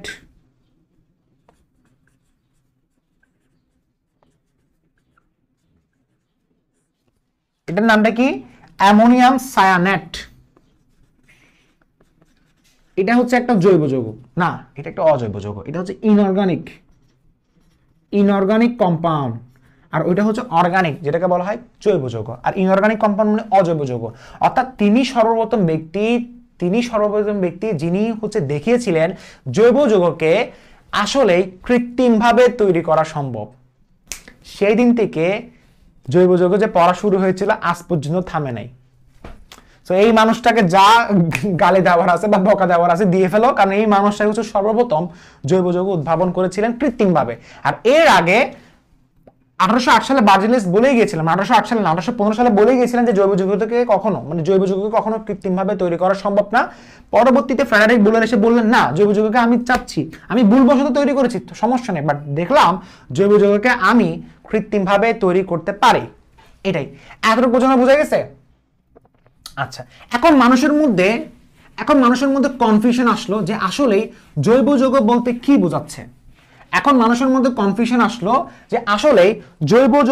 কি বোঝাচ্ছে। কারণ বিজ্ঞানী বার্জেলিস বললো একটা নীতি, এর পরবর্তীতে আসলেন হচ্ছে ফ্রেডারিক বোলার। এখন তাহলে মানুষের মধ্যে একটা দ্বন্দ্ব, মানুষের মধ্যে একটা মতবিরোধ শুরু হলো যে জৈব যৌগ বলতে আসলে কি বোঝাচ্ছে। সো প্রত্যেকটা মানুষ একটা পর্যায়ে এসে, একটা দিন এসে একটা বিন্দুতে মিলিত হলো, সেটা হচ্ছে জৈব যৌগ বলা মাত্রই, অর্থাৎ অর্গানিক কম্পাউন্ড অর্থাৎ জৈব যৌগ বলা মাত্রই আমাকে বুঝতে হবে হাইড্রোজেন এবং কার্বন নিয়ে আলোচনা। জৈব যৌগ বলা মাত্র আমাকে বুঝতে হবে হাইড্রোজেন এন্ড কার্বন নিয়ে আলোচনা। সবাই একটা বিন্দুতে মিলিত হলো যে জৈব যৌগ বলা মাত্র আমাকে বুঝতে হবে হাইড্রোজেন এবং কার্বন নিয়ে আলোচনা, তাই না? হাইড্রোজেন এবং কার্বন নিয়ে আলোচনা, সেজন্য জৈব রসায়নকে বলা হয় কার্বনের রসায়ন। এখানে কার্বন এবং হাইড্রোজেন নিয়ে কথা হবে, আর কাউকে নিয়ে না। হ্যাঁ, আরো পরমাণু থাকতে পারে, তবে সেটা আস্তে আস্তে পরে। প্রথমত কার্বন এবং হাইড্রোজেন নিয়ে আলোচনা হবে। অর্থাৎ জৈব যৌগ বলতে বোঝাচ্ছে সেটা হচ্ছে হাইড্রোজেন এবং কার্বন মিলে গঠিত যৌগকে জৈব যৌগ বলে। হাইড্রোজেন এবং কার্বন মিলে গঠিত যৌগকে বলা হচ্ছে জৈব যৌগ। আবার বলছি, জৈব যৌগ বলতে বোঝাচ্ছে হাইড্রোজেন এবং কার্বন মিলে গঠিত যৌগকে বলা হচ্ছে জৈব যৌগ। আচ্ছা, এখানে কিছু কনফিউশন আসবে, যেমন বলা এখন কনফিউশন আসবে হাইড্রোকার্বন মানে কি। এখন প্রশ্ন আসবে কি হাইড্রো কার্বন মানে কি। আচ্ছা, হাইড্রোকার্বন মানে হচ্ছে যেখানে শুধুমাত্র একটা কথা বলে রাখি, শুধুমাত্র হাইড্রোজেন এবং কার্বন থাকবে। শুধুমাত্র কি থাকবে?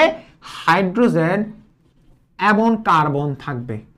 আবার বলছি, শুধুমাত্র হাইড্রোজেন এবং কার্বন থাকবে। কনফিউশন আসতেছে, হাইড্রোকার্বন কি, জৈব যৌগ কি?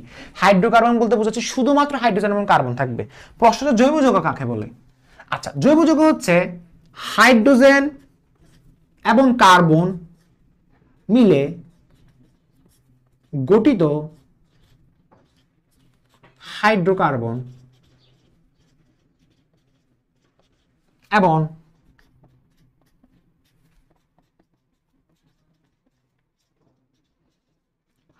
হাইড্রোজেন এবং কার্বন মিলে গঠিত হাইড্রোকার্বন এবং হাইড্রোকার্বন থেকে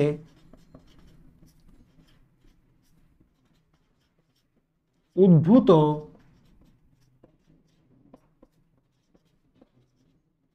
যৌগ সমূহকে আমার বলা হচ্ছে জৈব যৌগ। কি বললাম? হাইড্রোজেন এবং কার্বন মিলে গঠিত হাইড্রোকার্বন এবং হাইড্রোকার্বন থেকে উদ্ভূত যৌগ সমূহকে বলা হচ্ছে জৈব যৌগ। আচ্ছা, এখন আসি এক্সাম্পলে।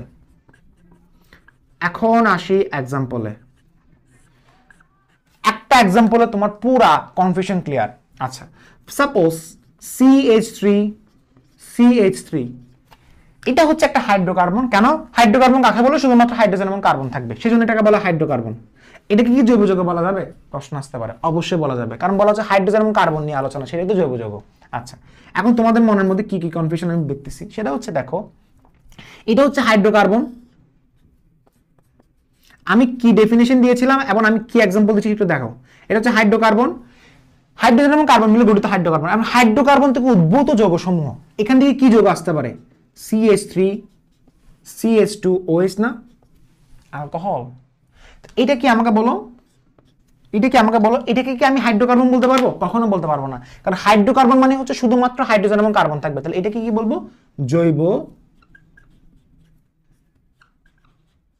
যৌগ। এটাকে আমি কি বলবো? জৈব যৌগ। ওকে, সো এটা হচ্ছে আমার জৈব যৌগ আর এটা হচ্ছে আমার হাইড্রোকার্বন। ওকে, হাইড্রোকার্বন থেকে উদ্ভূত যৌগ সমূহকে বলা হচ্ছে জৈব যৌগ। প্রশ্ন হচ্ছে এটাকে কি জৈব যৌগ বলা যাবে? অবশ্যই বলা যাবে, এটাকেও জৈব যৌগ বলা যাবে। কেন? কারণ জৈব যৌগ বলা মাত্রই বুঝতে হবে হাইড্রোজেন এবং কার্বন। যেখানে হাইড্রোজেন এবং কার্বন আছে সেটা অবশ্যই জৈব যৌগ। তাহলে এটা জৈব যৌগ, এটা হাইড্রোকার্বন, বাট এটা শুধুমাত্র জৈব যৌগ, এটাকে হাইড্রোকার্বন বলা যাবে না। তাহলে এখান থেকে একটা প্রশ্ন আসতে পারে, সেটা হচ্ছে কি সকল হাইড্রোকার্বন জৈব যৌগ? আবারও বলছি, সকল হাইড্রোকার্বন জৈব যৌগ, কিন্তু সকল জৈব যৌগ হাইড্রোকার্বন নয়। সকল হাইড্রোকার্বন জৈব যৌগ, কিন্তু সকল জৈব যৌগ হাইড্রোকার্বন নয়। কারণ হাইড্রোকার্বন বলা মাত্রই শুধুমাত্র হাইড্রোজেন এবং কার্বন থাকতে হবে। আর জৈব যৌগ, হাইড্রোকার্বনটাকে জৈব যৌগ বলতে পারবেন, আর হাইড্রোকার্বন থেকে যেসব প্রোডাক্ট আসবে সেটাকে জৈব যৌগ বলতে পারবেন। অর্থাৎ হাইড্রোকার্বনের সাথে আপনি যদি উপাদানগুলো দেন, যে উপাদানগুলোকে বলা হচ্ছে চপস, CHPOSN, এখান থেকে যে কোনো একটা উপাদান অ্যাড করে যে যৌগগুলো তৈরি হবে সেটাই হচ্ছে জৈব যৌগ। অর্থাৎ সেটাই হচ্ছে কি জৈব যৌগ। বুঝা গেছে? CHOPS and carbon, hydrogen, oxygen, phosphorus, sulphur, nitrogen. বুঝা গেছে? আচ্ছা, এখন আসি কিছু এক্সেপশনাল কথাবার্তায়। সেটা হচ্ছে এক্সেপশনাল কিছু কথাবার্তায় আসি, সেটা হচ্ছে আমাকে বলো কি। যেমন ধরো কিছু এক্সেপশনাল কথাবার্তা আছে যেটা হচ্ছে সবকিছু নিয়ম ফলো করে, কিন্তু সেগুলোকে জৈব যৌগ বলা যাবে না। যেমন ধরো আমি বললাম CFC, এরপর আমি বললাম COCl2, এরপর আমি বললাম CCl3NO2, এগুলো মাঝে মাঝে MCQ তে আসে। এরপরে আমি বললাম CCl3NO2, এরপর আমি বললাম CCl4। এগুলো সবগুলো জৈব যৌগ, অর্থাৎ এরা সবাই অর্গানিক কম্পাউন্ড মানে জৈব যৌগ। এখন তোমার প্রশ্ন হচ্ছে স্যার আপনি একটু আগে বললেন কার্বন এবং হাইড্রোজেন থাকা লাগবে, বাট এখানে হাইড্রোজেন নাই, কিন্তু তারা কিন্তু জৈব যৌগ। এটা হচ্ছে এক্সেপশনাল, তারা সবাই অর্গানিক কম্পাউন্ড। আচ্ছা, এরপরে আসি যেখানে কার্বন এবং হাইড্রোজেন আছে বাট সেটাকে জৈব যৌগ বলা হয় না। আবার এক্সেপশনাল নাম্বার 2। এক্সেপশনাল নাম্বার কত? 2। এই এক্সেপশনাল নাম্বার 2 তে আসবে কে কে আমাকে বলো? Sodium hydrogen carbonate, Na2CO3, NH4। আচ্ছা, Na2CO3 কিন্তু হচ্ছে হাইড্রোজেন নাই, তাহলে এটা বাদ, এটা তো অবশ্যই হাইড্রোজেন নাই। তাহলে এখানে কি আসবে আমাকে বলো? NH4CnO। ওকে, এই যে সোডিয়াম হাইড্রোজেন কার্বনেট দেখতে পাচ্ছ, এরপর আরেকটা দেখতে পাচ্ছ হচ্ছে H2CO3। ওকে, এগুলো কখনো অর্গানিক কম্পাউন্ড বলা যাবে না। যদিও হাইড্রোজেন এবং কার্বন আছে, তবে এগুলোকে অর্গানিক কম্পাউন্ড বলা যাবে না, অর্থাৎ অর্গানিক কম্পাউন্ড বলা যাবে না, অর্থাৎ এগুলা জৈব যৌগ নয়। সো এইগুলো এক্সেপশনগুলো একটু মাথায় রাখো, ইনশাল্লাহ ভালো কিছু হবে। ঠিক আছে, ঠিক আছে। কিভাবে? আমি যদি বলি ক্যালসিয়াম কার্বাইড, মাঝে মাঝে পরীক্ষায় প্রশ্ন আসে ক্যালসিয়াম কার্বাইড কি জৈব যৌগ? ক্যালসিয়াম কার্বাইড কিন্তু জৈব যৌগ নয়। ক্যালসিয়াম ডাইসালফাইড জৈব যৌগ? এটাও কিন্তু জৈব যৌগ নয়, অর্থাৎ এরাও জৈব যৌগ নয়, এরাও জৈব যৌগ নয়। মাঝে মাঝে গুলো এমসিকিউতে প্রশ্ন আসে, সবাই পারবা? সো জৈব যৌগ হচ্ছে কারা? যেখানে যেমন আমি যদি বলি এটা কি জৈব যৌগ? CH3CHO অবশ্যই জৈব যৌগ, কার্বন হাইড্রোজেন আছে। শুধু এক্সেপশন হচ্ছে এই জায়গায়, এই এক্সেপশনগুলো মাথায় রাখো, আর কোনো কনফিউশন নাই। ওকে, এরপর এটা কি জৈব যৌগ? CH3CO। বাকিগুলো হচ্ছে কার্বন এবং হাইড্রোজেন, দেখবা অবভিয়াসলি জৈব যৌগ। সো আশা করি তোমাদের ক্লিয়ার হয়ে গেছে, তাই না? সো জৈব যৌগ বলতে কারা বোঝায়? হাইড্রোকার্বন এবং হাইড্রোকার্বন থেকে উদ্ভূত যৌগসমূহকে জৈব যৌগ বলে। আর হাইড্রোকার্বন বলতে কারা বোঝায়? শুধুমাত্র কার্বন এবং হাইড্রোজেন থাকবে, শেষ।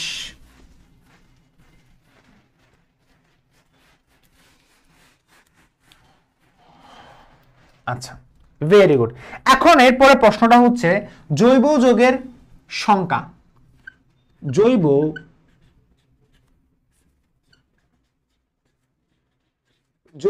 যৌগের সংখ্যা। এই জৈব যৌগের সংখ্যা 80 লক্ষ। কত লক্ষ?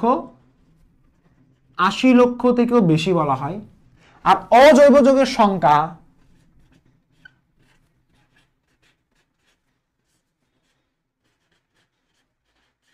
অজৈব যৌগের সংখ্যা 1 লক্ষ। প্রশ্ন আসতে পারে জৈব যৌগের সংখ্যা 80 লক্ষেরও বেশি, অজৈব যৌগের সংখ্যা 1 লক্ষেরও কম, কেন? কারণটা হচ্ছে জৈব যৌগের প্রাচুর্যতার কারণ হচ্ছে 3টি। প্রাচুর্য মানে কেন এত বেশি?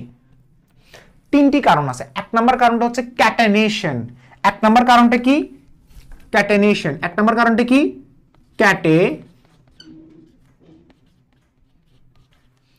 ক্যাটেনেশন। ক্যাটানেশন মানে কি?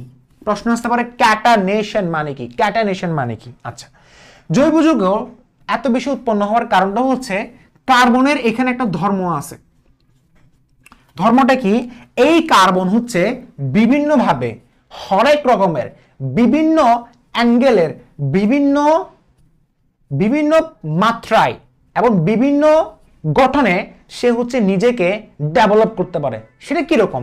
সেটা হচ্ছে এই কার্বন চাইলে চেইন গঠন করতে পারে আরেক কার্বনের সাথে, এই কার্বন চাইলে আরেক কার্বনের সাথে চেইন গঠন করতে পারে, আবার এই কার্বন চাইলে আরেক কার্বনের সাথে চেইন গঠন করতে পারে, আবার এই কার্বন চাইলে আরেক কার্বনের সাথে চেইন গঠন করতে পারে, আবার এই কার্বন চাইলে আরেক কার্বনের সাথে চেইন গঠন করতে পারে, এই কার্বন চাইলে আরেক কার্বনের সাথে চেইন গঠন করতে পারে। অর্থাৎ এই যে চেইন গঠন করার তার যে ধর্ম, তার যে ক্ষমতা বা তার যে প্রবণতা, এটাকে বলা হচ্ছে ক্যাটানেশন। এখন তুমি বলতে পারো স্যার এটার কারণে কেন ধর্ম, কেন সংখ্যা বেশি? স্যার এটার কারণে কেন সংখ্যা বেশি? কারণ জৈব যৌগের সংখ্যা কেন বেশি তার একমাত্র না, তার প্রধান রিজন হচ্ছে ক্যাটানেশন। ক্যাটানেশন মানে কি? কার্বনের অসংখ্য পরমাণু নিজেদের মধ্যে যুক্ত হয়ে ছোট বড় বিভিন্ন আকার ও আকৃতির দীর্ঘ শিকল, এই যে দীর্ঘ শিকল বা বলয় কিন্তু গঠন করতে পারে। বলয় বলতে এই ধরনের বলয় গঠন করার ক্ষমতা, এই যে বলয় গঠন করে, এভাবে বলয়, এভাবে চাকরিক টাইপের, এভাবে চাকরিকভাবে সে গঠন করতে পারে। আবার বলয়ের মধ্যে কিন্তু সে শিকল, মানে সে কি শিকল বের করতে পারে, এইভাবে শিকল বের করতে পারে, আবার এইভাবে শিকল বের করতে পারে, আবার এইভাবে শিকল বের করতে পারে, তাই না? এই যে শিকল যে গঠন করলো, অর্থাৎ শিকল গঠন করার তার যে ক্ষমতা, অর্থাৎ একটা কার্বনের সাথে আরেকটা কার্বনের যে যুক্ত হওয়ার যে ক্ষমতা, সেই ক্ষমতাটাকে বলা হচ্ছে আমার ক্যাটানেশন।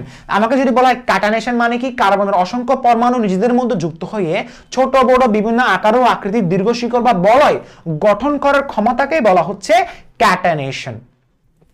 ক্যাটানেশনের কারণে এত এত যৌগের উদ্ভব হয়, অর্থাৎ এই যে কার্বন যে ধর্ম, কার্বন যে চেঞ্জ করতেছে, শিকল আনতেছে, শিকল যে গঠন করলো, এটার কারণে আরেকটা যৌগ তৈরি হচ্ছে।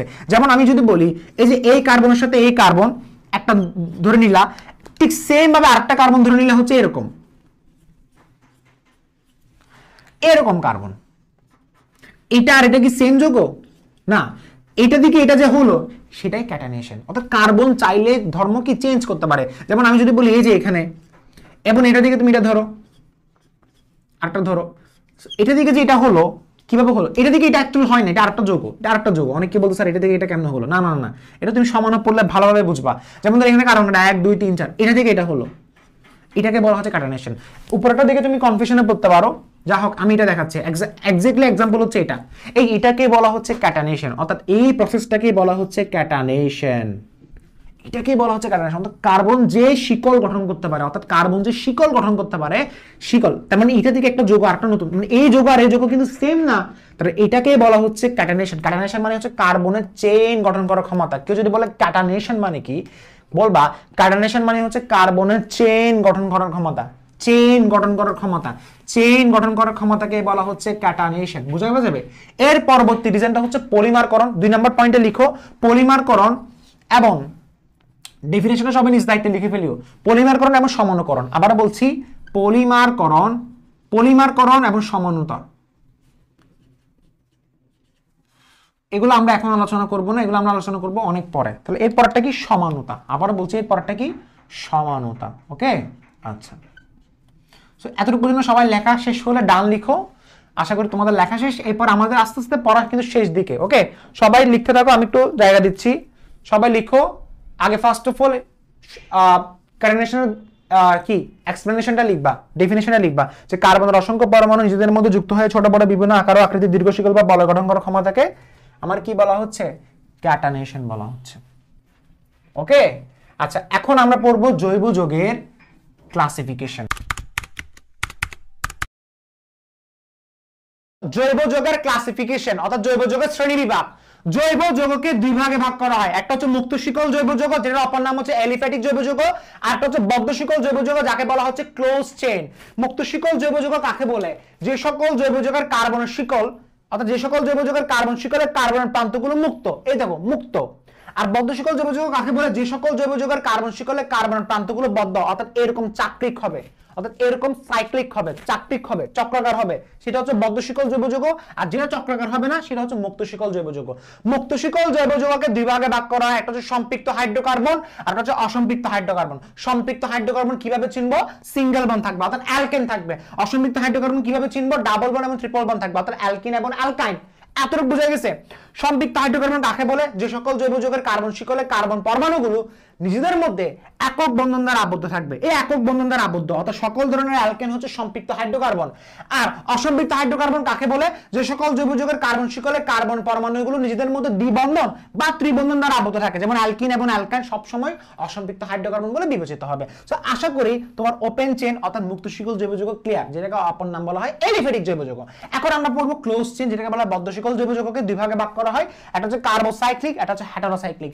কার্বোসাইক্লিক মানে হচ্ছে হোমোসাইক্লিক, অর্থাৎ যেই সাইক্লিকের প্রত্যেকটা পরমাণু কার্বন দিয়ে তৈরি। যেমন ধরো যে সকল বদ্ধ শিকল যৌগের বলয়টি শুধুমাত্র কার্বন পরমাণু দিয়ে তৈরি হবে। যেমন ধরো এই যে এই বলয়টি দেখতে পাচ্ছ, এই বলয়ের মধ্যে কার্বন ছাড়া অন্য কোনো পরমাণু নাই। অর্থাৎ তুমি বলতে পারো হাইড্রোজেন তো আছে, হাইড্রোজেন তো থাকতে হবে, কারণ হাইড্রোজেন না থাকলে কার্বনের হাত ফিল আপ হবে না। তবে এই হাইড্রোজেন ছাড়া অন্য কোনো উপাদান আছে নাই, সেজন্য এটাকে বলা হচ্ছে কার্বোসাইক্লিক জৈব যৌগ।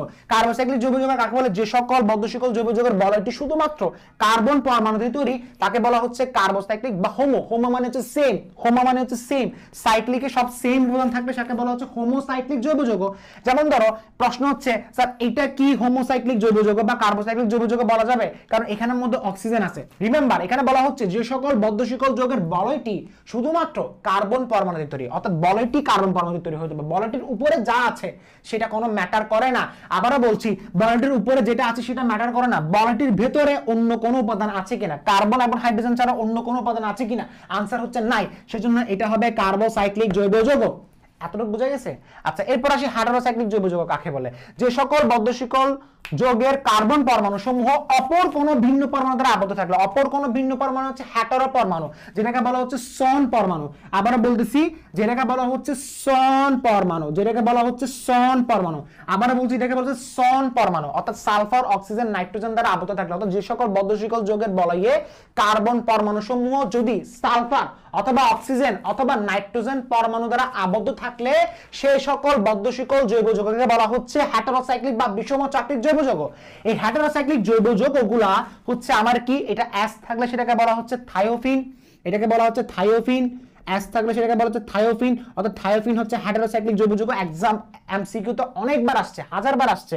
থায়োফিন একটা হচ্ছে হেটারোসাইক্লিক জৈব যৌগ, এরপর হচ্ছে ফিউরান, এরপর হচ্ছে ফিউরান, আর এটা হচ্ছে আমার কি, এটা হচ্ছে আমার কি পাইরল, আর এটা হচ্ছে পিরিডিন। এখানে জায়গা নাই, আমি লিখতে পারতেছি না, আমি এরপর লিখে দিব, তোমরা এটা লিখে রাখো, পাইরল এবং পিরিডিন এগুলো সবগুলো হেটারোসাইক্লিক জৈব যৌগ। আচ্ছা, এতক্ষণ ধরে যা যা পড়েছি সবগুলো প্রকারভেদ ছিল, আশা করি তোমরা বুঝতে পেরেছো। তবে কার্বোসাইক্লিককে কিন্তু দুই ভাগে ভাগ করা হয়, সেটা আমরা পড়বো একটু পরে। তবে তার আগে এতটুকু জন্য ক্লিয়ার আছে কিনা আমাকে একটু জানাবে। ইনশাআল্লাহ তোমাদের সবকিছু ক্লিয়ার হয়েছে। মুক্ত শিকল জৈব যৌগ কাকে বলে, কার্বন প্রান্তগুলো মুক্ত থাকবে, বদ্ধ শিকল হচ্ছে কার্বন প্রান্তগুলো বদ্ধ থাকবে। মুক্ত শিকল জৈব যৌগকে দুই ভাগে ভাগ করা হয়, একটা হচ্ছে সম্পৃক্ত আর হচ্ছে অসম্পৃক্ত হাইড্রোকার্বন। সম্পৃক্ত হাইড্রোকার্বন কাকে বলে, যে সকল জৈব যৌগের কার্বন শিকলে কার্বন পরমাণুগুলো নিজেদের মধ্যে একক বন্ধন দ্বারা আবদ্ধ থাকলে সম্পৃক্ত হাইড্রোকার্বন, দ্বিবন্ধন বা ত্রিবন্ধন দ্বারা আবদ্ধ থাকলে অসম্পৃক্ত হাইড্রোকার্বন। আর কার্বোসাইক্লিক মানে কি, বলয়টি শুধুমাত্র কার্বন পরমাণু দিয়ে তৈরি হতে হবে। যেমন ধরো ফেনল, বেনজিন, যত ধরনের বলয়ের মধ্যে শুধুমাত্র কার্বন পরমাণু থাকবে। যেমন ধরো টলুইন, যেমন ধরো ন্যাপথালিন, অ্যান্থ্রাসিন, ভেতরে সবগুলো হচ্ছে কি কার্বন পরমাণু। কার্বন পরমাণু দুই যদি তৈরি হয় তাহলে সেটা হবে আমার কার্বোসাইক্লিক। আর হেটারোসাইক্লিক কাদের মধ্যে হবে, যাদের কার্বন পরমাণু সমূহ অপর কোনো ভিন্ন পরমাণু অর্থাৎ সালফার, অক্সিজেন, নাইট্রোজেন পরমাণু আবদ্ধ থাকলে সেটাকে আমি বলবো হেটারোসাইক্লিক বা বিষম চাক্রিক জৈব যৌগ। এতটুকু বুঝে গেছে? সো একটু ভালোভাবে দেখে নাও, আরেকবার দেখার পরে লিখে ফেলো। সো পজ করে একবার দেখে ফেলো। আমি এখনই সরে যাচ্ছি স্ক্রিন থেকে, পজ করে একবার লিখে ফেলবা, লেখার পরে এর পরবর্তী পড়াশোনায় আসি। এখন আমরা আলোচনা করব কার্বোসাইক্লিক নিয়ে। স্যার কাকে নিয়ে আলোচনা করব? কার্বোসাইক্লিক নিয়ে আলোচনা করব। কার্বোসাইক্লিক নিয়ে আলোচনা করব। কাকে নিয়ে আলোচনা করব? কার্বোসাইক্লিক নিয়ে। সো সবাই একটু ভালোভাবে দেখবা কার্বোসাইক্লিক নিয়ে কি আলোচনা করতে পারি।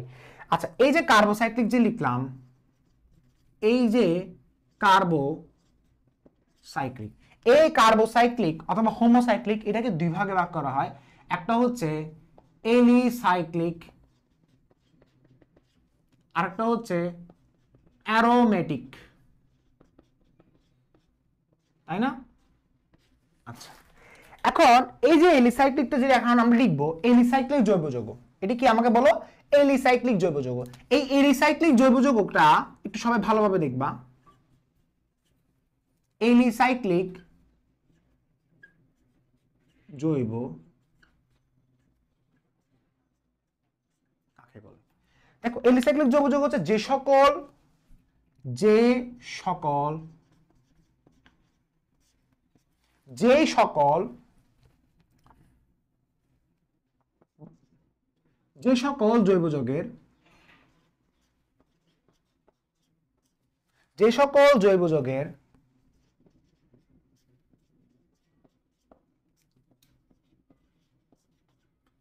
জৈব যৌগের গঠন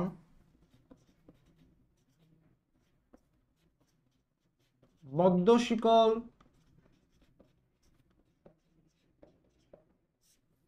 শিকল যৌগের মতো, যে সকল জৈব যৌগের গঠন বদ্ধ শিকল যৌগের মতো কিন্তু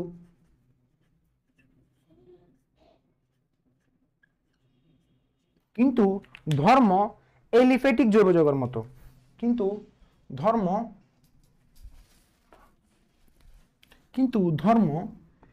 এলিফেটিক জৈব যৌগের মতো, তাকে বলা হচ্ছে এলিসাইক্লিক জৈব যৌগ। যে সকল জৈব যৌগের গঠন বদ্ধশিকল যৌগের মতো কিন্তু ধর্ম এলিফেটিক যৌগের মতো। স্যার জিনিসটা ক্রিস্টাল ক্লিয়ার হয় নাই, যাদের ক্রিস্টাল ক্লিয়ার হয় নাই তার এক্সাম্পল দেখো, তাদের এক্সাম্পলটা দেখবা। এক্সাম্পলে কি বলা হচ্ছে দেখো, আমি ফার্স্ট অফ অল একটা কার্বন নিলাম, এই জায়গায় দেখো এই কার্বনের কয়টা হাত ফিল আপ বাকি, দুইটা হাত ফিল আপ বাকি, সেখানে হাইড্রোজেন দুইটা, সেম ভাবে এখানে হাইড্রোজেন দুইটা, যেহেতু দুইটা হাত ফিল আপ বাকি এখানে হাইড্রোজেন দুইটা। এটা হচ্ছে একটা এলিসাইক্লিক জৈব যৌগ। কেন? আচ্ছা ফার্স্ট অফ অল তার গঠনটা কিসের মতো, বদ্ধশিকলের মতো, এক চাকরিক না, এবং তার ধর্মটা কিন্তু এলিফেটিকের মতো। মনে আছে এলিফেটিক বলতে কি বুঝাইছিলাম? এলিফেটিক বলতে সিঙ্গেল বন্ড, ডাবল বন্ড এবং ট্রিপল বন্ড। সিঙ্গেল বন্ড আছে না সব জায়গায়, এটা এলিফেটিক জৈব যৌগের মতো। স্যার বুঝি নেই, যেমন ধরো এটার নামটা কি হবে, সাইক্লো। কেন? চাকরিক, সেজন্য সাইক্লো হবে, সাইক্লিক মানে সাইক্লো। এরপরে কার্বন কয়টা, তিনটার জন্য কি হবে, প্রপ। আর এটা কোন শ্রেণীর সদস্য, অ্যালকেন শ্রেণীর সদস্য, নাম কি হবে লাস্টে, এন। এতটুকু বোঝা গেছে? আচ্ছা সেম ভাবে আরেকটা জিনিস দেখো, যারা এখনো বুঝো নাই তারা আরো দেখো, এখানে আমি কার্বন দিলাম এখন চারটা, আমি এখানে কার্বন দিলাম এখন কয়টা, চারটা, ঠিক আছে? এই চারটা যখন দিচ্ছি, এখানে হাইড্রোজেন দাও দুইটা, এখানে হাইড্রোজেন দাও দুইটা, এখানে হাইড্রোজেন দাও দুইটা, এখানে হাইড্রোজেন দাও দুইটা, তাই না? আচ্ছা এখন তাহলে এটার নামটা কি হতে পারে? সেম, এটাও কিন্তু এলিসাইক্লিক জৈব যৌগ, বাট নাম কি হবে, সাইক্লোবিউটেন, তাই না? Very good. আচ্ছা এখন আমি আরেকটা যৌগ দিচ্ছি, যেটা তোমার পড়াটা ভেরি ভেরি ইম্পর্টেন্ট, সেটা হচ্ছে এরকম, দেখো তো, এটা H2 দিলাম, এটা H2 দিলাম, এটা H2 দিলাম, এটা H2 দিলাম, এটা H2 দিলাম, তাই না? এটার নামটা কি হতে পারে আমাকে বলো, সাইক্লোবিউটেন হতে পারে। সাইক্লোবিউটেন হবে না, সাইক্লোপ্যান্টেন হবে, তাই না? সাইক্লোপ্যান্টেন, ওকে। আচ্ছা এরপর আরেকটা দিচ্ছি, দেখো তো,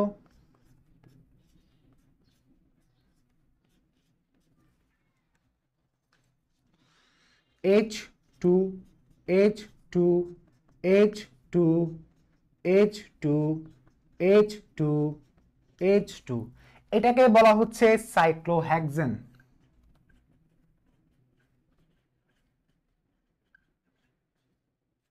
শেষ। আচ্ছা আরেকটা কথা বলে রাখি, কোন জায়গায় তুমি যদি দেখো এই জায়গায় ডাবল বন্ড আছে, সো কার্বনের হাত মিলানোর জন্য হাইড্রোজেন এটা একটা সরিয়ে দাও, এখানে একটা সরিয়ে দাও, তাই না? এটার নাম কি হবে তখন, সাইক্লোপ্রোপিন হয়ে যাবে। ডাবল বন্ড থাকলে কি হয়ে যাবে, সবকিছু ঠিক আছে, বাট এই জায়গায় সাইক্লোপ্রোপিন হয়ে যাবে। অর্থাৎ এগুলো কিন্তু এলিসাইক্লিক জৈব যৌগ। কেন? কারণ এলিসাইক্লিক হচ্ছে ধর্মটা এলিফেটিকের মতো হবে, অ্যালকেন অ্যালকিন থাকবে, বাট গঠনটা কিসের মতো হবে, বদ্ধশিকল, চাকরিক, সাইক্লিক। এটাই ছিল আমার এলিসাইক্লিক জৈব যৌগের ডেফিনিশন এবং এক্সাম্পল। আশা করি তোমাদের সবার ক্লিয়ার হয়েছে, ওকে। আচ্ছা এর পরবর্তীতে আমি দেখব সেটা হচ্ছে কার, অ্যারোমেটিক। এখন লাস্টে আলোচনা করব কার, অ্যারোমেটিক নিয়ে। কেন? কারণ অ্যারোমেটিক জৈব যৌগটা একটু শিখতে হবে। সো অ্যারোমেটিকে কি বলা হচ্ছে আমাকে সবাই একটু ভালোভাবে বলবা, অ্যারোমেটিক জৈব যৌগে কি বলা হচ্ছে?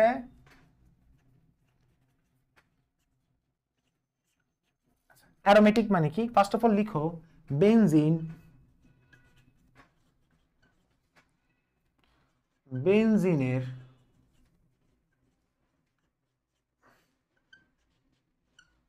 তোমরা বাংলা লিখো বেনজিন, বেনজিনের জাতক এবং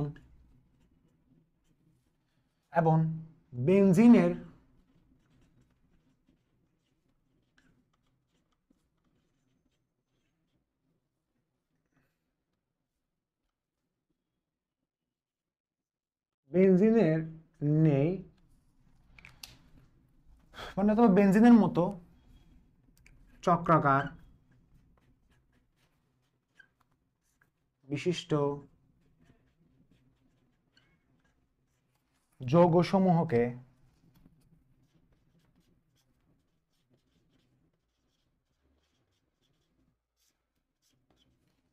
অ্যারোমেটিক জৈব যৌগ বলে। অ্যারোমেটিক যৌগ বলে অথবা অ্যারোমেটিক জৈব যৌগ, ওকে। সো অ্যারোমেটিক যৌগ বলে, তাই না? আচ্ছা এরপর আমরা দেখতেছি এক্সাম্পলটা দেখি, একটু এক্সাম্পলটা দেখি। অর্থাৎ যারা বেনজিনের মতো দেখতে, তাই না, তারা সবাই অ্যারোমেটিক। এই যেমন ধর আমি বললাম এরকম,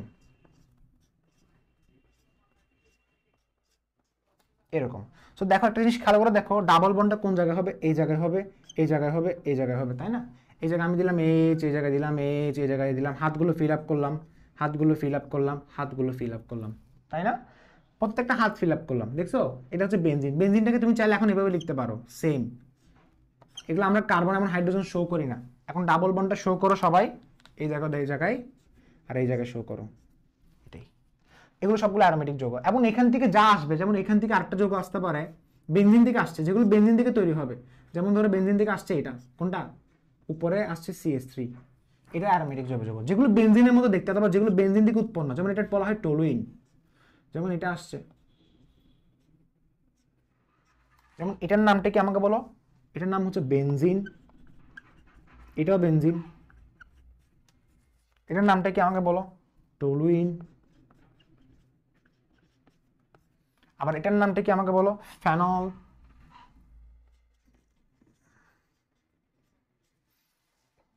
ঠিক আছে, যেমন আরেকটা দেখাচ্ছি, ন্যাপথালিন। ন্যাপথালিন দেখতে এরকম। ন্যাপথালিন দেখতে কিরকম? এরকম। ন্যাপথালিনের আণবিক সংকেত কত জানো? C10H8। ওকে, এটা কেমন আসে? C10H8 দেখি তো, কার্বন। আচ্ছা, এখানে হাইড্রোজেন দেখো, তুমি যখন এখানে এটা বসাবা, আরো কার্বন বসাও, কার্বন, শেষ না? আচ্ছা, এখানে বন্ড কোন কোন জায়গায় আছে? এই জায়গায় আছে, এই জায়গায় আছে, এই জায়গায় আছে, সরি এই জায়গায় নাই, এই জায়গায় আছে এবং এই জায়গায় আছে। ওকে, আচ্ছা, একটু খেয়াল করে দেখো, এই কার্বনের কয়টা হাত ফিল আপ বাকি? 1 2 3, তাহলে একটা হাত ফিল আপ বাকি। এখানে হাইড্রোজেন দাও, এই কার্বনের সেম হাইড্রোজেন দাও, এই কার্বনের হাইড্রোজেন দাও, এই কার্বনের হাইড্রোজেন দাও। এই কার্বনের কয়টা হাত ফিল আপ বাকি? 1টা 2টা 3টা 4টা, কোনো হাত এখানে হাইড্রোজেন দেওয়া যাবে না। এই কার্বন 4টা হাত হয়ে গেছে। এই কার্বনের কয়টা হাত ফিল আপ বাকি? একটা। এই কার্বনের একটা, এই কার্বনের একটা, এই কার্বনের একটা। সো এটা আণবিক সংকেত কিভাবে বের করে? সকল পরমাণুর যোগফল বের করে। 1 2 3 4 5 6 7 8 9 10, 10টা হইছে কার্বন। আর হাইড্রোজেন কয়টা? 1 2 3 4 5 6 7 8। C10H, যেটাকে বলা হচ্ছে ন্যাপথালিন।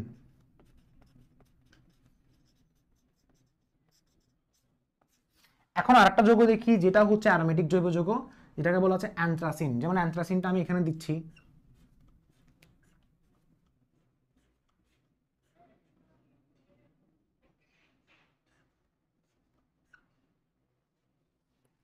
এটা দেখতে হয়তো সুন্দর হয় নাই, তবে এটাই অ্যান্থ্রাসিন। দেখো এটা, এটা, এটা, এটা, এটা, এটা, এটা। অ্যান্থ্রাসিনের আণবিক সংকেতটা যদি বলি, সেটা হচ্ছে C14H10। C14H10 কিভাবে আসে দেখো, কার্বন,